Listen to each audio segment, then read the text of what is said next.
ঘরের মাটিতে অস্ট্রেলিয়ার বিপক্ষে ওয়ানডে এবং টি-20 সিরিজেও স্পোর্টিং উইকেটে খেলতে চায় বাংলাদেশ।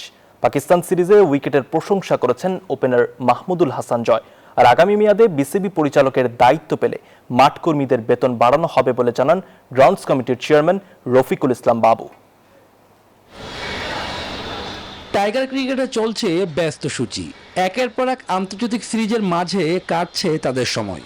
ঈদের পর ব্যস্ততা আরও বাড়বে মিরাজ শান্তদের। ক্রিকেটের পরাশক্তি অস্ট্রেলিয়া খেলতে আসবে বাংলার মাটিতে।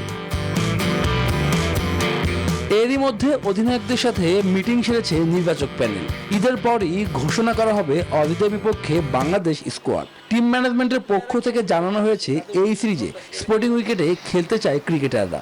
যুক্তরাষ্ট্রের এক নম্বর জিম চেইন গোল্ডস জিম এখন আবারও বাংলাদেশে। বসুন্ধরা আবাসিক এলাকা ও বসুন্ধরা সিটি শপিং মলে।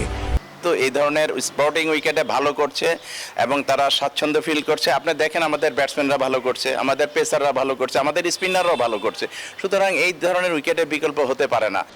শুধু মিরপুর, সিলেট কিংবা চট্টগ্রামের 22 গজ নয়, অবহেলা আর অযত্নে আন্তর্জাতিক স্বীকৃতি হারানো বগুড়া ফতুল্লার উইকেট বানানো হচ্ছে আন্তর্জাতিক মানের। আর উইকেট তৈরিতে যাদের রয়েছে যথেষ্ট অবদান, সেই গ্রাউন্ডসম্যানদের জন্য আসার কথাই শোনান এই কমিটির চেয়ারম্যান। ডেফিনেটলি তাদের যে স্যালারিটা সেটা আমরা ইনশাল্লাহ আগামী নির্বাচনের পরে আল্লাহ যদি নির্বাচিত করে সেই ক্ষেত্রে আমরা তাদের পুনর্বিবেচনা করব স্যালারি।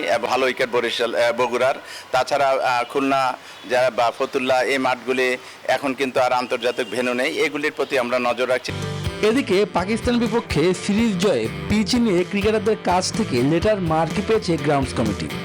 সেই কারণে আমরা দেখেন লাস্ট 4-5টা সিরিজ যখন আমরা দেশের মাটিতে খেলছি খুব স্পোর্টিং উইকেট ছিল, বাউন্স খুব ভালো ছিল, উইকেটে রান হয়েছে, বোলারও উইকেট নিয়েছে। সো আমি বলবো এটা খুব পজিটিভ দিক যে আমরা অস্ট্রেলিয়া যদি এই টাইপের উইকেট পাই আমাদের জন্য খুব ভালো হবে। আগামী 5 জুন রঙিন পোশাকে সিরিজ খেলতে বাংলাদেশে পা রাখবে অস্ট্রেলিয়া। মিরপুরে 3 ওয়ানডে অনুষ্ঠিত হবে 9, 11 ও 14 জুন।